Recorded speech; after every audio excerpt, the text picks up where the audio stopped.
Well, Mark and Kelly, this story starts in France with a man named Jean-Paul Mondier. He enjoys finding relics with his metal detector and also collects them. Now, Jean-Paul bought two from a friend, one of which belonged to Boris Stern, the veteran you're about to meet. He looked him up, had another friend in Cincinnati reach out to Mr. Stern, and now that dog tag is with its rightful owner. I thought I'd never see it again. Boris Stern was a teenager when he last saw the dog tag he wore in Normandy during World War II. He's now 92 years old. It brought back a ton of memories.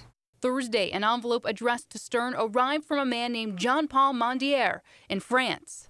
He picked it up at the post office and then ran another errand at his local pharmacy. This guy's given so much to our country. You know, he's risked his life. He was in the Battle of the Bulge. I mean, he was, his life was on the line. The owner of Carold Pharmacy, Dan Fucarino, helped Stern open the carefully sealed envelope. He actually slit the envelope open, and that's how he looked at it, and he showed it to everybody in the store, and it was a big deal. You could tell the light, when that dog tag came out, he was lit up with enjoyment and happiness, and felt, I think, that he had come full circle with that thing, with that dog tag, and it was a beautiful thing. And I picked it up, and sure enough, it was my original dog tag from 1943.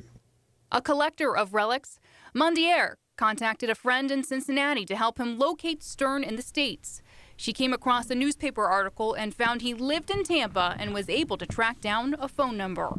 I was a very lucky guy to get this, and I'm even more luckier because everybody seems to think it's it's a big deal. Yeah. I'm just happy I got it. It just brings back a lot of memories. Stern has already thanked Mondier in an email to him, but he'd like to do so in person one day too.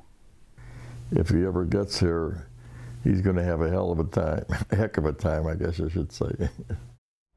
Well, the return of Mr. Stern's dog tag comes just weeks after his wife's death as well.